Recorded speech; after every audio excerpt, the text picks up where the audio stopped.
So Freedom Day is a day in the year when South Africans should take stock of the state of democracy. So what do people who queued so dutifully to cast their ballots 28 years ago think about the hopes they had?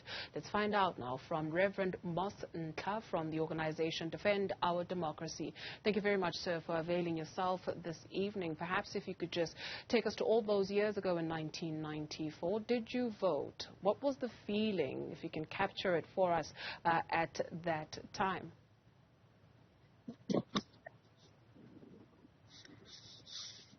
Sorry, I had a issue with sound. Could you repeat the question? Reverend Ntlha, if you could just take us back to 1994. Did you vote? Are you able to remember what you were feeling when you were standing in the queue? Correct, yes. I did vote. It was a phenomenal experience. I remember I had my, at the time, 76-year-old father who on that day dressed up in his suit and went to queue up with me because it was a very momentous occasion for him. He hadn't done it all of his life, and he saw the importance of that moment. So he dressed up on his Sunday suit because he looked at that moment with such respect and such anticipation for the epoch-making shift that it was. And so all of us joined, many millions of people around the country who did the same thing. So all of us were in anticipation of a big shift. Anticipation of a big shift. Your father lived to see that moment. You are alive to see this moment on the 27th of April 2022. Has that shift, that perhaps, some of his hopes and dreams that he had for the country, for you as his son, has it taken place? Well, it's a mixed bag. I think on the positive side, yes, there are a lot of shifts that one can point to, that indeed the situation today in the post-apartheid South Africa is nothing compared to what it used to be in the past. I think that the indignity, the oppression, the racism, the discrimination, the denial of personhood, that was state policy at the time, is no longer the case. I think that if there is any denial of personhood and dignity, there are ways, legal ways to challenge that. So no, it's not the same. I think people there has been a shift, and we have to acknowledge that.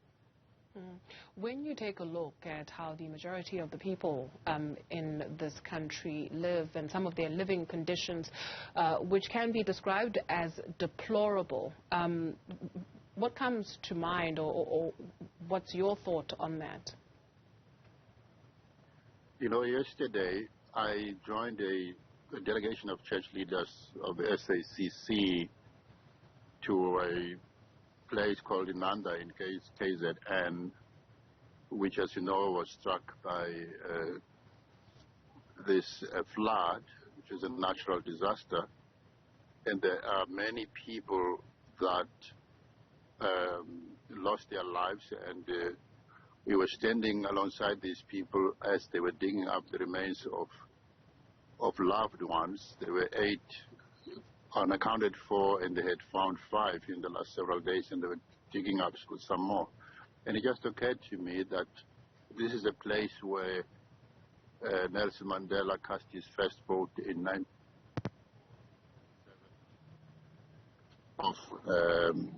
of April, with much hope and much anticipation for a new future for people. But I think the issue today is that you still have the vulnerability of the poor. You still have communities that have no resilience, that are still vulnerable to whatever attacks, whether it is from the forces of nature or from graft.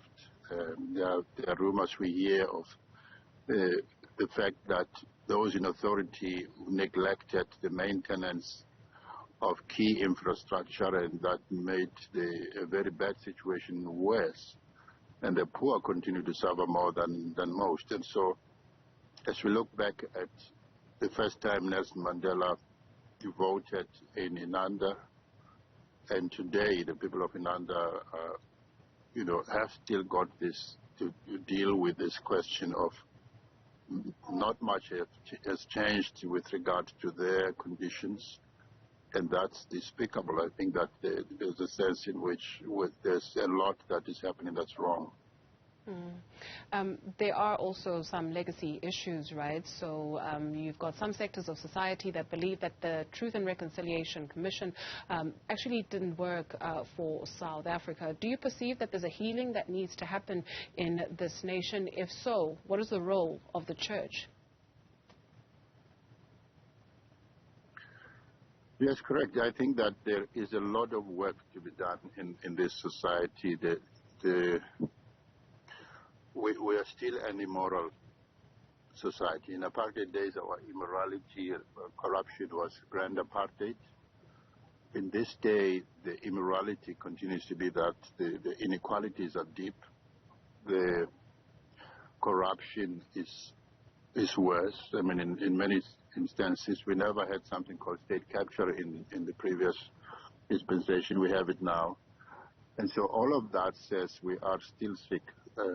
We are sick in terms of the inequalities and the economic deprivation, but we are sick also in the way that we have become heartless, particularly those who are in power, who continue to mete out such cruelty for people in need. So I think the role of the church is to figure out how we can proclaim a humanizing message, a message that helps people remember what it means to be human again. And the only way we can do that, obviously, is to point them towards their Creator, that all of us at some point will be accountable for our deeds, whether it's power holders who are corrupt or ordinary people who themselves may very well be people who are victimized, but I think all of us can in need of healing. And I think the church has, and alongside, I think others, the church has a role to play.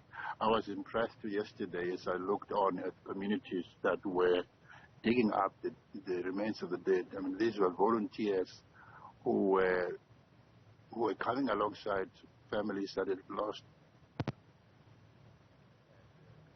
And so, in that sense, even in the midst of pain, you saw heroism, you saw humanity among people, and I think that's something we have to recover as South Africans. We need to have all of us